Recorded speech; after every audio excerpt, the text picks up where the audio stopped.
right, a little bit hard to tell what's going on. There's some lighting glare issues. Anyway, got the truck loaded up with another load of steel down here in the pole barn, North Carolina.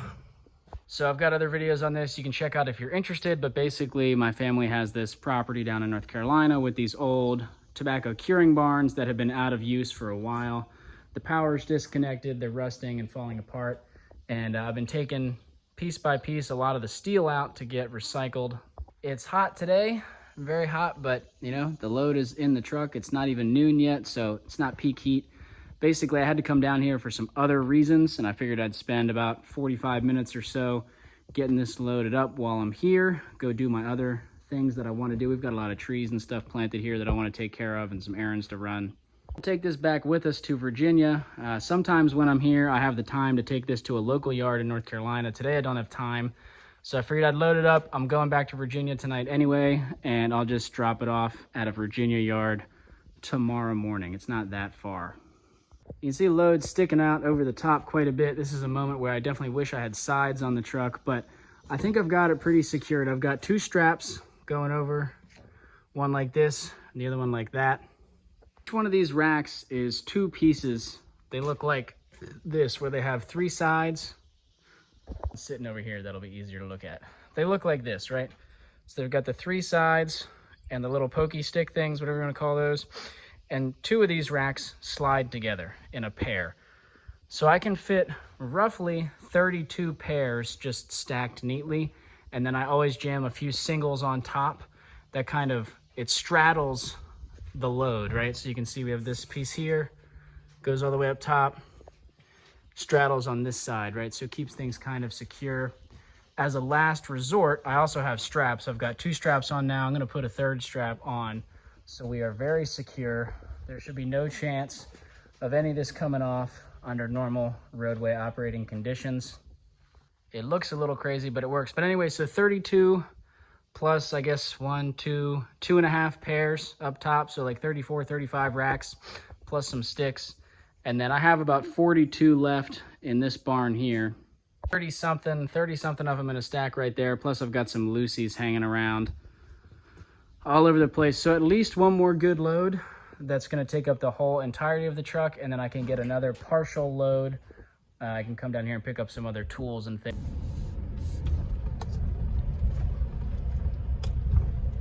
Come on.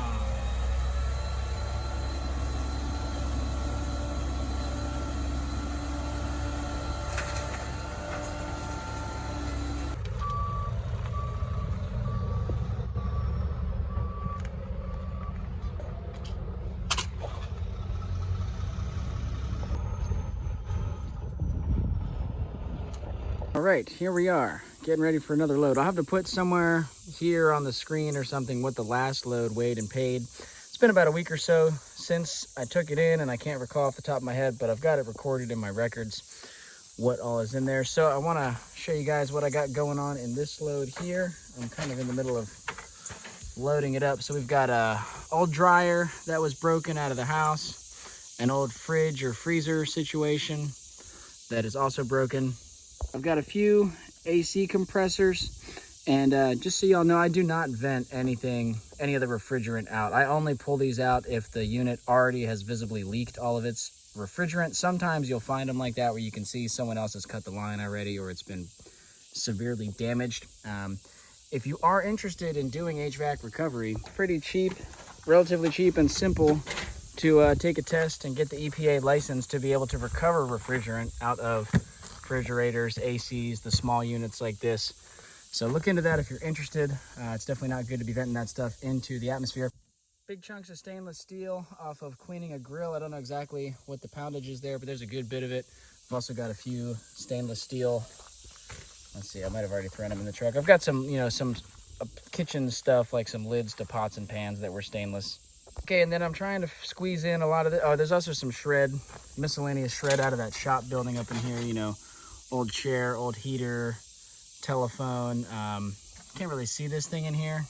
This sucker right here, some of you guys may have seen these before. I forget exactly what they're called. Again, maybe I'll put the name of this thing up here somewhere, but This is like before they had computers. You'd put a bunch of, you could load a bunch of cards onto it, scan through them. They'd be really small, and then you could magnify them up. And so you could it could store a lot of written information that you could sort through, sort of like a computer, but before computers were made. It's completely busted, so it's trash.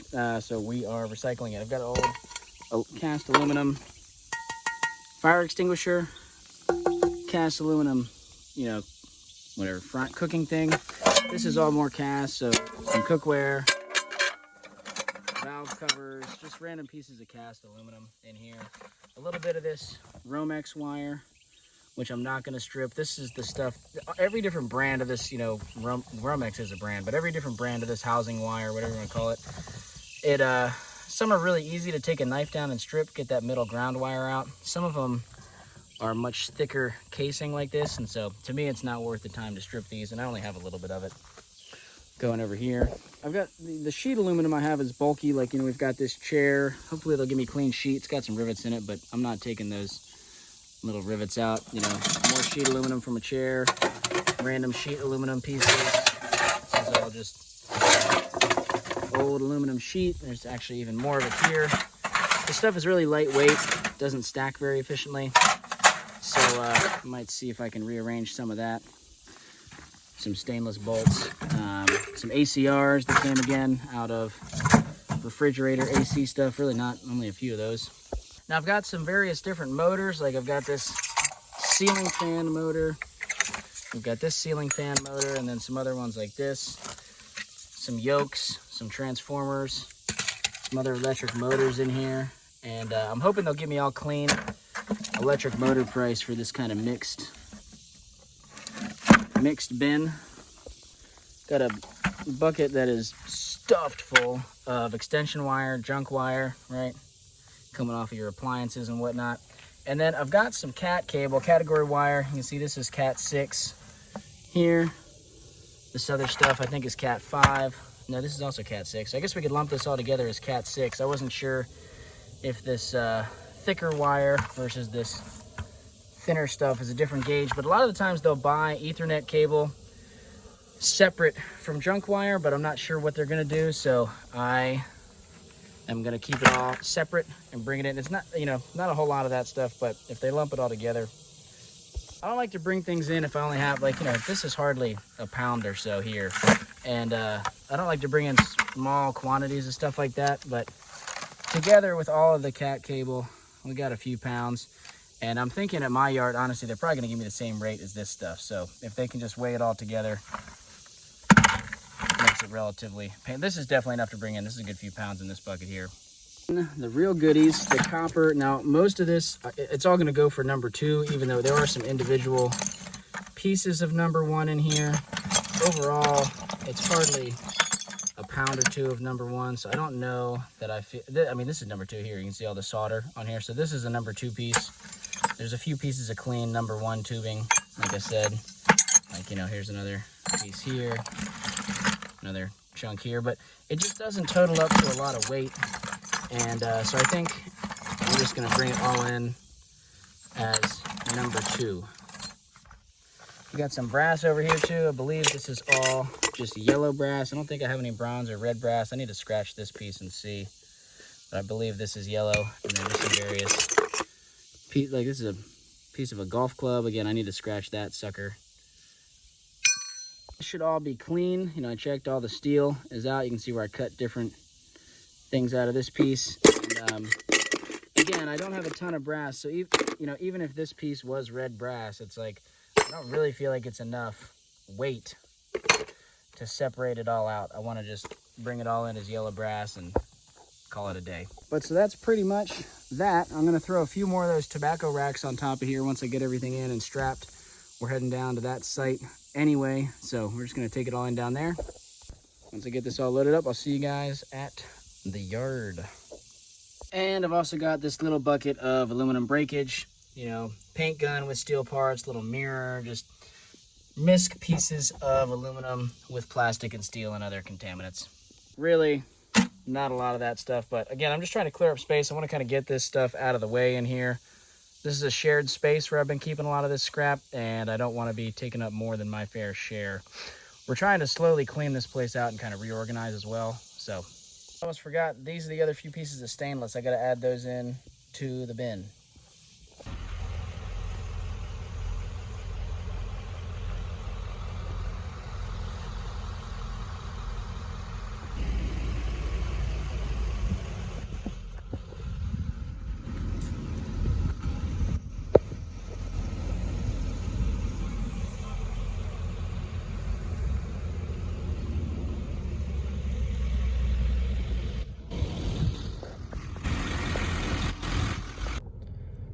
Almost 500 pounds, 7 cents a pound, about 33 bucks.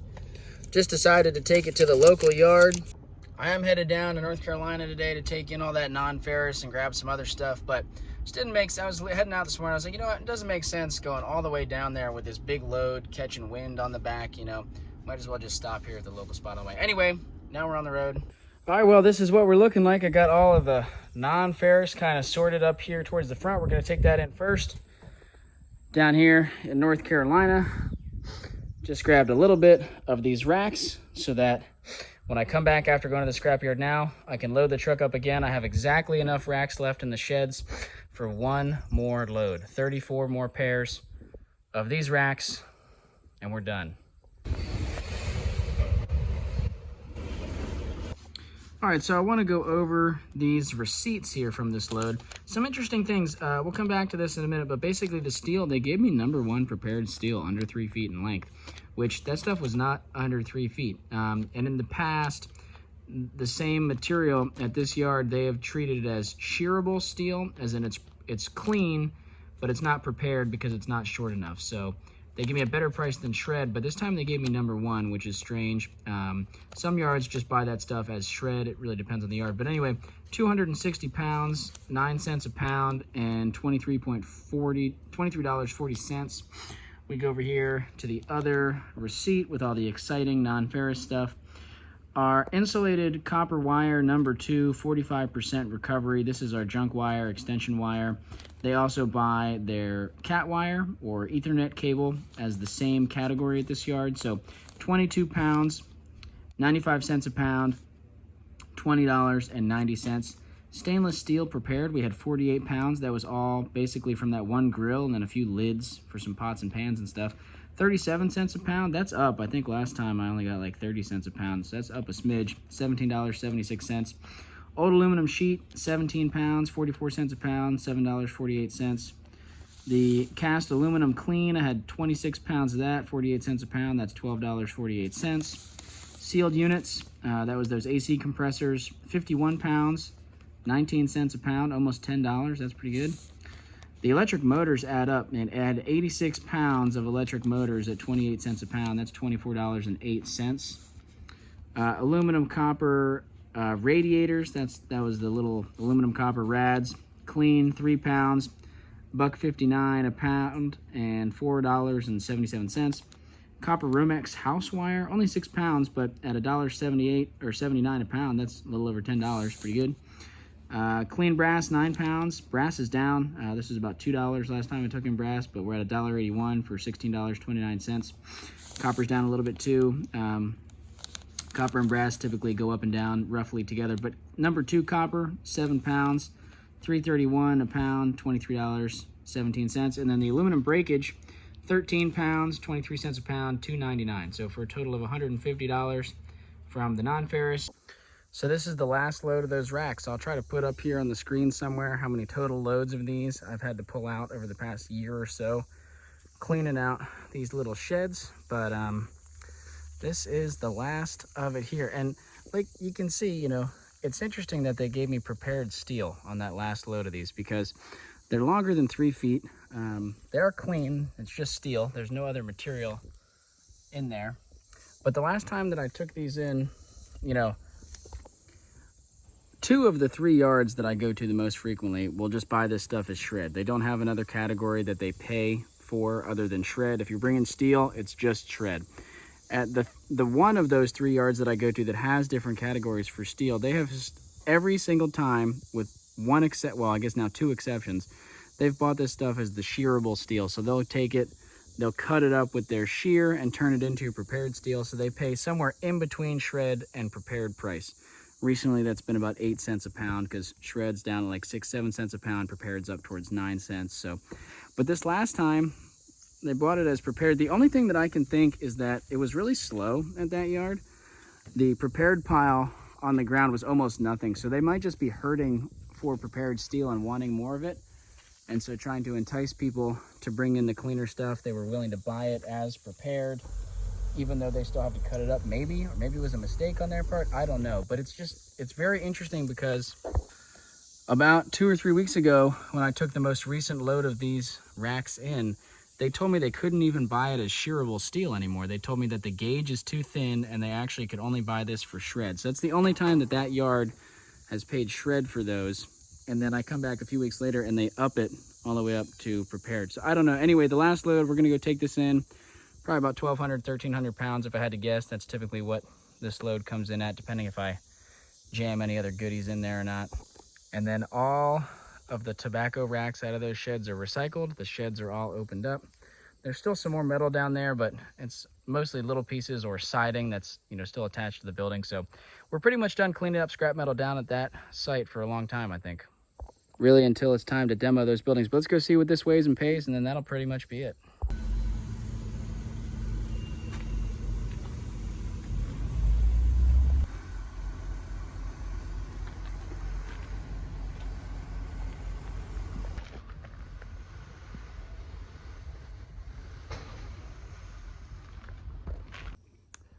Yeah, this is a bit of an interesting load. I gotta say, not one of my most efficient stack jobs, but it works. And I know it looks precarious. I assure you guys, we've got it strapped in nice and good and we're not going far and we're driving slow, but didn't have time to film while I was loading up. This all came from that same tractor repair shop that I have previous videos on. There's just more stuff in there that we're getting out. There's a lot of furniture.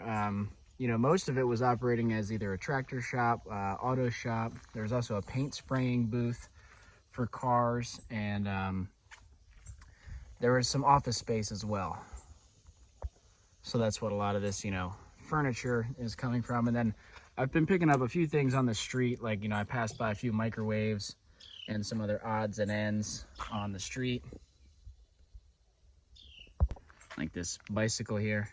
So yeah, we're gonna go take all this stuff in. Some of this stuff I'm gonna have to sort out. Like there's these telecommunication boxes. I don't know exactly what these are, but I'm kind of interested to go through and look at the circuit boards, see if those are worth shipping in to board sort or something. That's what these boxes are here. But other than that, everything is going in as steel shred. I did pick up some non-ferrous on this load as well, which I've sorted. It's in buckets. We'll take a look at that later. But yeah, we're gonna go see what it weighs, what it pays. A lot of chairs in here, right? So there's some of these crappy lawn chairs, these really ancient desk chairs, you know, that are all metal frame.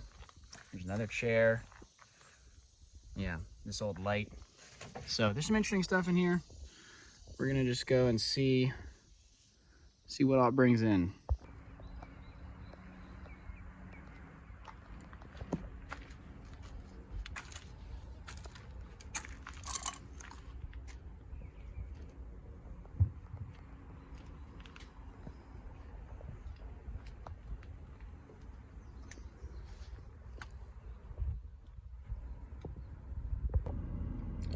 $7 a pound, 620 pounds. There you go, that's that. A little bit of sorting left after that load. I've got some of these, like I said, these boxes to take apart, look at the circuit boards. Like this one, no boards in this one, but it's got some transformers inside of this sucker. And had this housing, which is sheet aluminum, so stuff like that. I got a few ceiling fans. These are, I'm not gonna take those apart, but they can go in as dirty motors. And I got to decide, you know, I didn't realize these chairs are aluminum. I might try to take some of the fabric off. I might just throw them in the dirty aluminum. The breakage pile might not be worth the time, but we'll see. A little bit of cleaning up to do.